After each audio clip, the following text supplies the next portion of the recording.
A very good morning and welcome to Africa and Beyond Television Network. And this morning we are looking at this story of the former CIO director was arrested and then released after questioning. So when you are looking at this story, we have talked so much about this regime not sustaining itself. This regime, at a certain point in time, we said it will fall. Or it will collapse. And this news, the former CIO director, was evading arrest up until he presented himself to the police. He was questioned, having a statement recorded and then released. It's something which will show you where we are actually going. Kuti, no one is safe under Mafidi. No matter who you are, you face the consequences.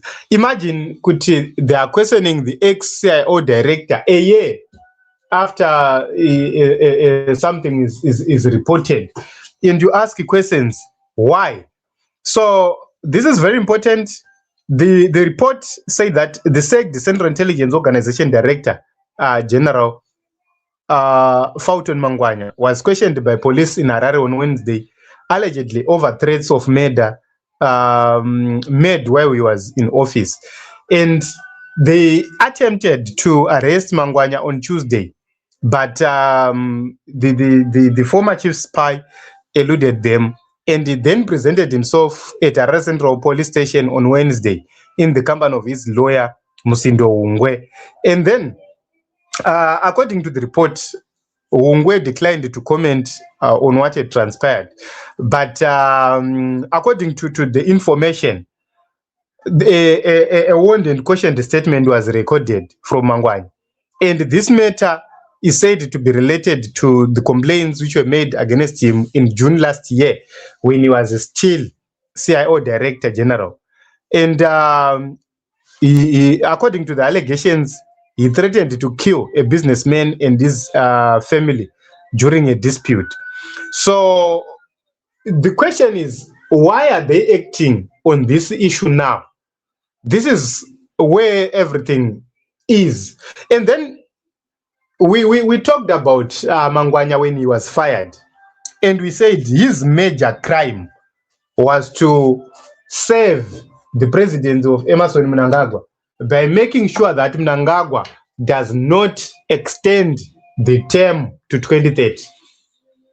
He is a man who was trying by all means possible to do the right thing, to make sure that the constitution is not bent for one man or for a particular family or for a particular grouping of people. So when you hear stories now that he has been arrested over, these stories and these issues, the issue is not about whether he committed the crime or not. It's about the timing. Why is it that they didn't arrest him immediately when he was fired from office? Why are they now moving or closing in on him now? They are trying to send a message, Kuti, if you go against us, this is what we will do to you. If you do A, B, C, D, this is what we will do to you. You don't support our agenda, we will persecute you. So it might be, it might look like it's only a message to the ex-CIO director. No, it's a message to so many people, including the generals. They say, message, if you play with us, we will fire you, but we will not only fire you, we will also arrest you if need be. So yatoanyaya irikutozikanwa kuti ndomamirira zvakaita. And when you're looking at the sources and the rumors, they'll tell you kuti the main issue is he told Mafidi point blank kuti 2030 agenda will bring instability in the nation and he must abandon it. And that is the reason why he was fired, as well as the reason why they are now pursuing him and after him. So they believe Kuti is doing the bidding of General Chiwenga. So they are trying by all means possible now to send a message within the spy organization. Kuti, if you have been working and you have been allies, or you are continuing to do some work for this man, we are coming after you, or we know whatever which you are doing. So strange messages are now being sent because he is key when it comes to the issues of understanding the political dynamics in Zimbabwe. He's an ex-CIO director, the immediate ex-CIO director, which means he does have proximity to a lot of serving people within the CIO. The fact that he could even get the knowledge that they want to arrest him before it happened, it shows that the man is well connected. But the major question is, why is it that havana kumuvarira after that? Was it an issue of trying to arrest him, or there was something bigger which was happening? Why is it that after this, after he presented himself over, they did not lock him up? They simply recorded a statement and they had to let him go. What is it which was supposed to, or which they wanted to do when an attempt to arrest him happened? That is the major question. So in Zimbabwe, at this point, you know, no matter how you love Zimbabwe, no matter how you sacrifice your life for the nation called Zimbabwe, one way or the other, your life will be in danger. Never now. No one is safe. I'm telling you, whether you are wherever you are, no one is safe in Zvigananda, and they will continue to persecute people. They will continue to come after people, and they will continue to do a lot of things to make sure that they silence everyone. So at this point, you know, it's very interesting to see our politics going to such levels where the people who have been so powerful, they are now part and parcel of those who are being persecuted. Okay, and he's being punished for opposing Cape 3.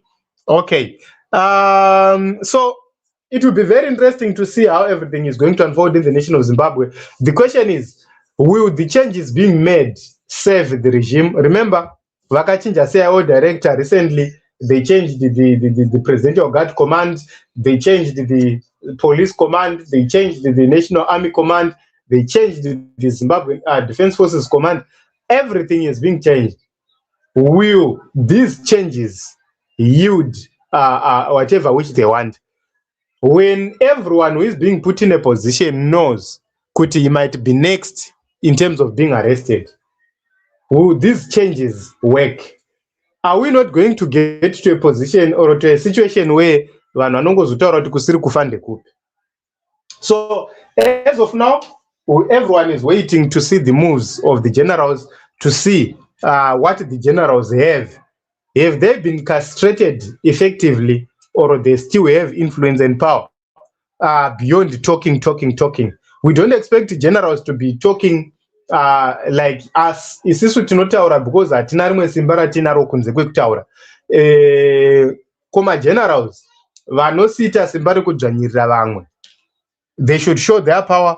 They must not be on the forefront of talking. They must be on the forefront of making sure that there is action to make sure that they stop the madness and they rectify the problem which they created on their own. So we continue to watch and see as these mysteries continue to unfold in the nation of Zimbabwe. Miriam, thank you very much for the contribution. Ishmael, thank you very much as well.